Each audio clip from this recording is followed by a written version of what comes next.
Bonjour Manu Dibango. Bonjour, cher Le ami. pape de la musique africaine à travers le monde. C'est ainsi qu'on vous surnomme évidemment, le doyen. Surtout que je suis protestant, dis donc. Et surtout que vous êtes protestant en plus. Alors c'est ça qui est extraordinaire, Manu Dibango. On va parler de Balade en saxo, c'est le livre qui raconte tellement de beaux souvenirs. Et puis avec un album évidemment de saxo. Vous avez toujours votre saxo avec vous, c'est comme ça que vous vivez. On se côtoie, on s'aime depuis longtemps, voilà.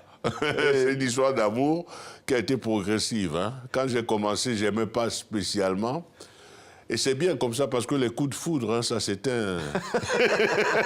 Ça a été vraiment à la longue, là, tu vois. Ça a été extraordinaire. Je voudrais qu'on parle, avant de commencer, de Stop Ebola. Vous avez eu envie de dire, cette maladie-là, il faut faire quelque chose. Bien, c'est souvent les Occidentaux qui enclenchent les trucs. Vous me direz qu'on a des intérêts communs.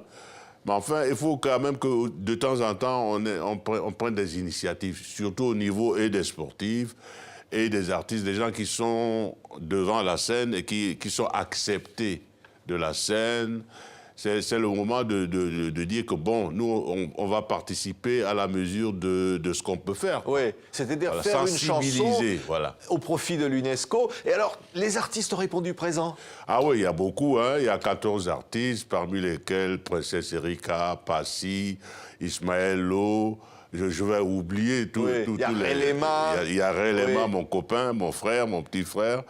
Et vraiment des gens qui ont compris l'intérêt de se mettre ensemble pour sensibiliser les gens et qu'en dehors de sensibiliser, que chacun essaye de mettre la main à la pâte de façon à ce que... Vous savez, il y a les ONG qui s'occupent médicalement de tout ça. Eh bien, nous, les enfants ne vont pas à l'école pendant ce temps-là.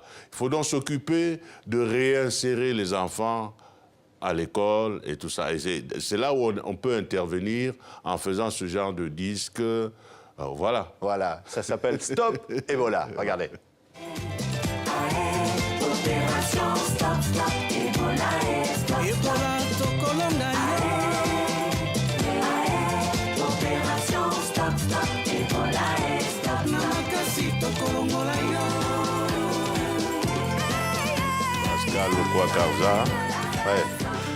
Voilà, c'était un beau moment, un échange d'amitié. C'est aussi dire ça, c'est que l'Afrique, c'est la solidarité des musiciens, mais la solidarité tout court, Manu. Ça devrait être vraiment le leitmotiv, ça devrait être l'étendard pour tout le monde.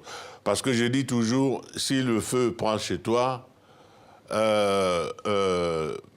le voisin rigole en oubliant que le feu, il n'a pas de frontières.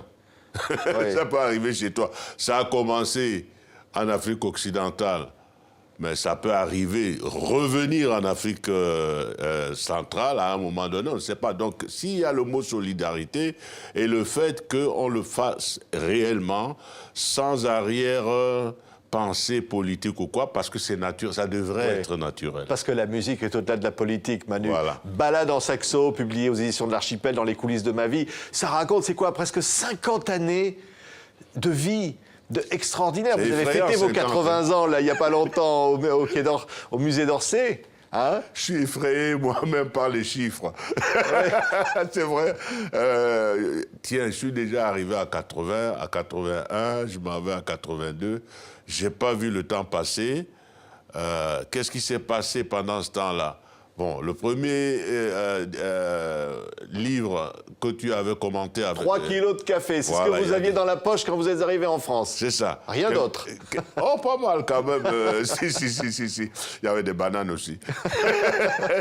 Non, mais donc, celui-là, c'était un peu chronologique. Le deuxième, c'est quand même une réflexion de quelqu'un qui est un peu le témoin d'une époque.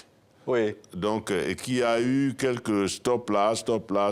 Il y a des stops Ebola un peu partout. Oui, c'est le témoin notamment de la précolonisation de l'Afrique, de l'éveil du sentiment africain, puis aussi de certaines désillusions que vous ne cachez pas, Manu, quand vous retournez après être arrivé en France au terme d'un très long voyage dans une petite ville et que vous retournez au Cameroun puis en Côte d'Ivoire. C'est de se dire, cette Afrique-là, vous l'attendez encore ? Non, mais c'est-à-dire c'est une question de timing. Nous, notre génération, forcément, elle était en avance sur certaines choses parce que nous avons eu la chance de venir ici très tôt, à 15 ans. Vous voyez, vous commencez simplement à entrer dans la vie à 15 ans.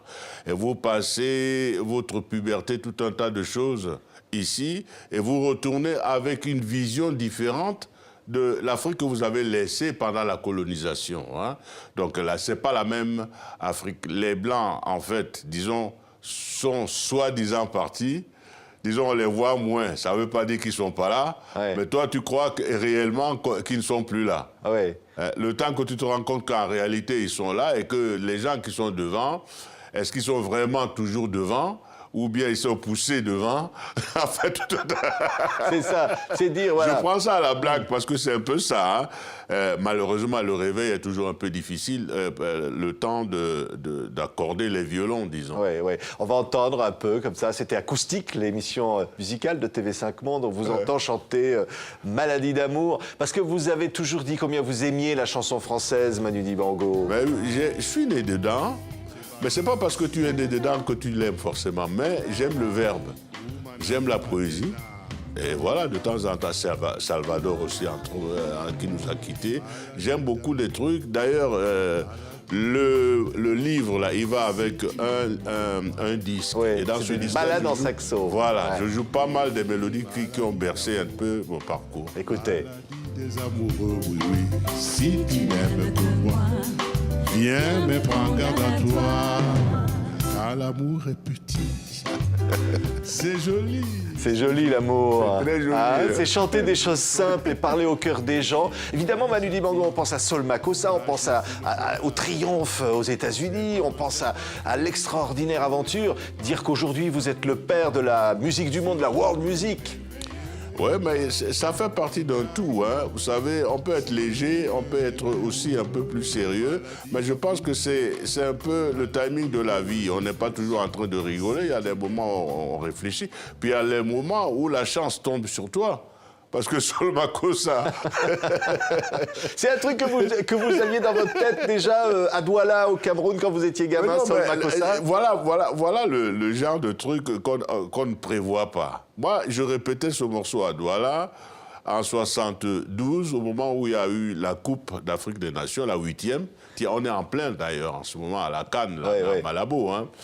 Eh bien, on m'a demandé de faire l'hymne de la Coupe. Mais à cette époque-là, il y avait encore des disques, des vinyles. Il y avait des 45 tours avec 2 faces que les jeunes ne connaissent plus maintenant parce qu'on télécharge, quoi. Dans les coulisses de ma vie, publié chez l'Archipel, c'est une formidable balade en saxo. On a envie de vous entendre jouer encore. Ben allez. À bientôt, Manu Dibango. À très bientôt, merci.